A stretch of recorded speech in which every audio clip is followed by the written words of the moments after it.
you're saying he has it in him, and I'm sure you're aware of the doubts that people, some within the Congress party, a lot of those outside have about whether he has it in him or not. If you look at what he did in Uttar Pradesh, it didn't amount to very much. If you look at this whole process of democratizing the Congress youth wing, it's happened in bits and spurts, but it hasn't really revolutionized Congress politics the way Rahul Gandhi wanted. A lot of people really wonder whether he has it in him, sir.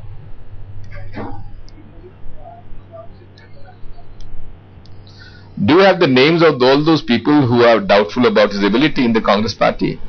I'd be very happy to know that. Okay, I don't want to get into this trap with you. I'll paraphrase the question differently. What about all of those who are his critics and say that his track record doesn't give much reason for cheer, his track record doesn't inspire much confidence, sir?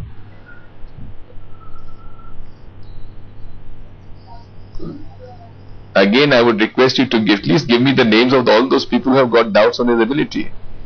Well, if you look at every person who's spoken, several political analysts and also those... You can do that for me. Okay, so let me look at this, sir. Let's look at the facts. Because the issue is about his performance in the youth wing, the issue is about the performance of the Congress party in Uttar Pradesh, where he tried his best. You know, until the end, he believed, you believed that you'll get 150 seats. You got much fewer than that. You know, he's drawing crowds, but he isn't necessarily being able to convert those into seats for you, sir.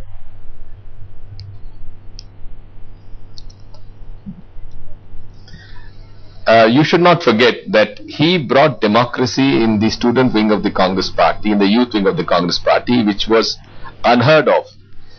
There were a lot of sarcasm and a lot of, I would say, resistance when this idea of holding elections in the student wing and the youth wing was floated.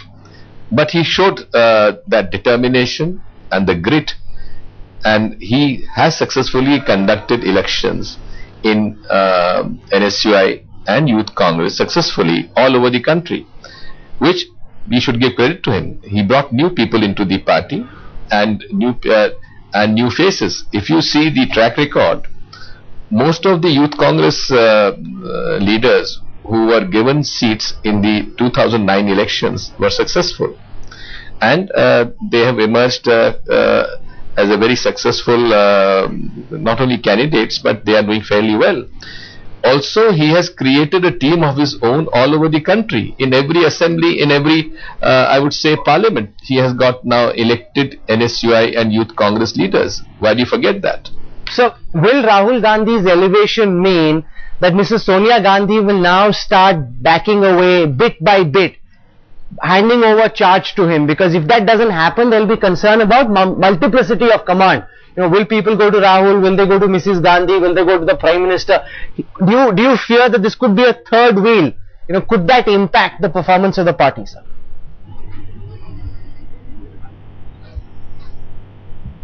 As far as the Congress party goes, there is only one leader, and that is Mrs. Sonia Gandhi. And I think there is no doubt about that. Will we see her now take a step back, allow Rahul Gandhi to take over the day-to-day functioning of the Congress party? Is that really the plan?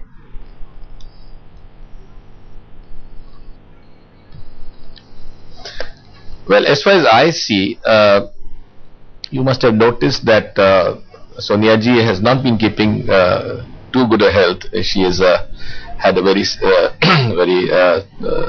serious operation also. Okay. So health-wise, of course, there is a problem. But touch wood, she has been keeping fairly good health now. And by the same time, the new leadership has to be brought in. After all, this is something which has been the strategy of the Congress party from the very beginning. Pandit Jawaharlal Nehru became the president of the All India Congress Committee at the age of 37, 38. Mrs. Indira Gandhi became the president of the Congress party at the age of less than 40. So I think this is not something which is happening new. In fact, we are late already.